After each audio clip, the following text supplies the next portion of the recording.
Pro Group Management. Workers' comp that works for you.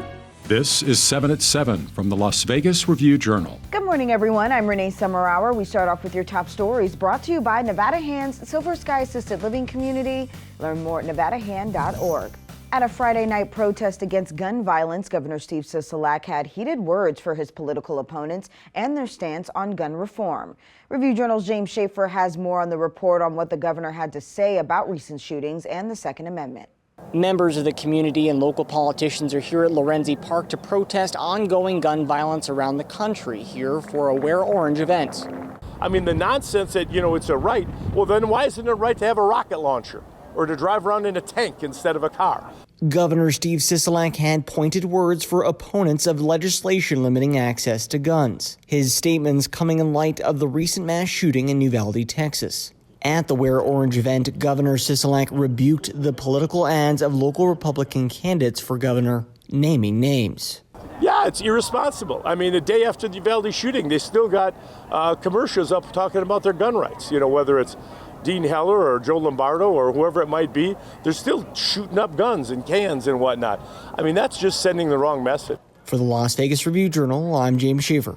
Family and friends gathered Saturday to honor the life of Metro officer Phil Closey, who died of COVID-19 in August.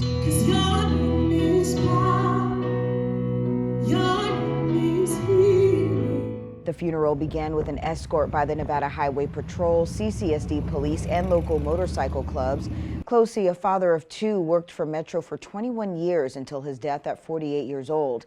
He had been fighting for medical retirement because of severe asthma, but continual appeals by Metro delayed the case. And rapid population growth in North Las Vegas sparks plans for a new police substation. Review-Journal's Jen Ah has more on the $10 million project. North Las Vegas Police Chief Jacqueline Gravatt says the city plans to hire roughly 30 officers. That's as North Las Vegas reportedly grew by more than 53,000 residents in 11 years.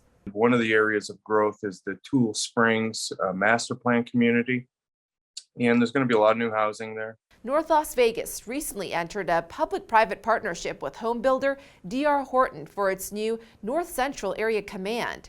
Better respond to calls for service. Better respond to the needs of the community in terms of policing, and get folks out there, get police officers out there to help our citizens as they need. It's going to be roughly a $10 million project, but very light on the taxpayers' wallet. So it's a public-private partnership aimed at providing more police services to a very fast-growing city. The city is expected to pay around $1 million of this $10 million project, set to be completed by May of 2023.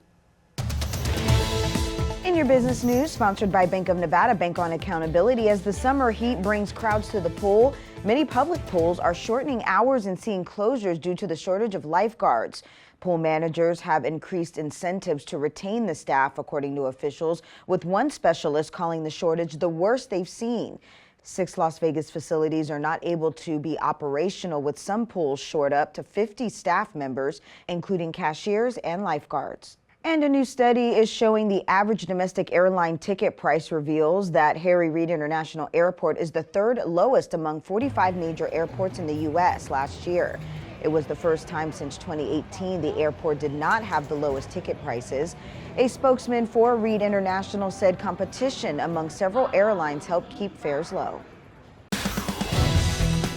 Now for your weather report, brought to you by Star Nursery, your garden's partner for every bloomin' thing. Happy Monday, everyone. We're starting the week off with sunny skies with highs around 101 degrees and light winds. Tonight, mostly clear skies with lows around 78 degrees. For the rest of the week, it will feel like the official start of summer as temps continue to rise. We'll stay in the low 100s, climbing to about 107 by Wednesday. Wind gusts also increasing to only about 18 miles per hour. Evening lows also very warm, staying in the low 80s.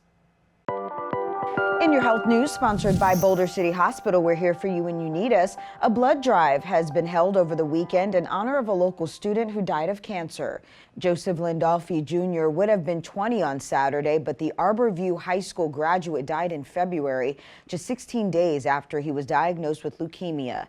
His mother and twin sister hosted a blood drive in his honor at his former high school in hopes of helping others who need transfusions. The event raised $7,000 for the Leukemia and Lymphoma Society.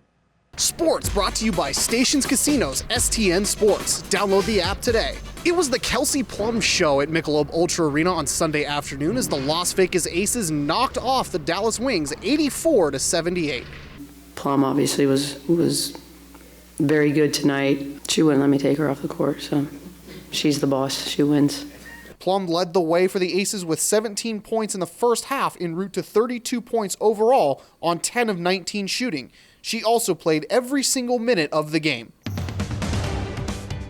In your lifestyle news, sponsored by Visit Laughlin, an easygoing getaway filled with good food, good people, and good times on the river.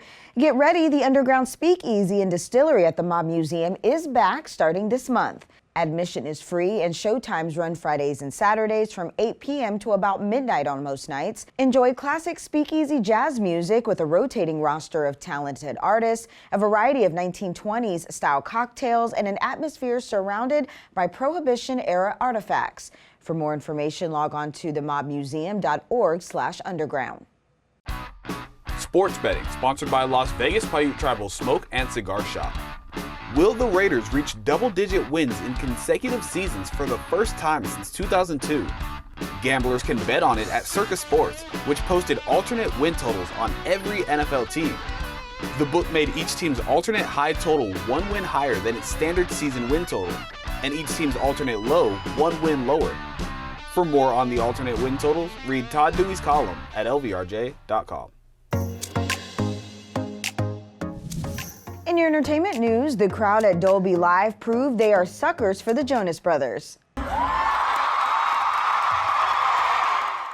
The band lit up the venue at Park MGM over the weekend with the first 2 of their 5-show stint.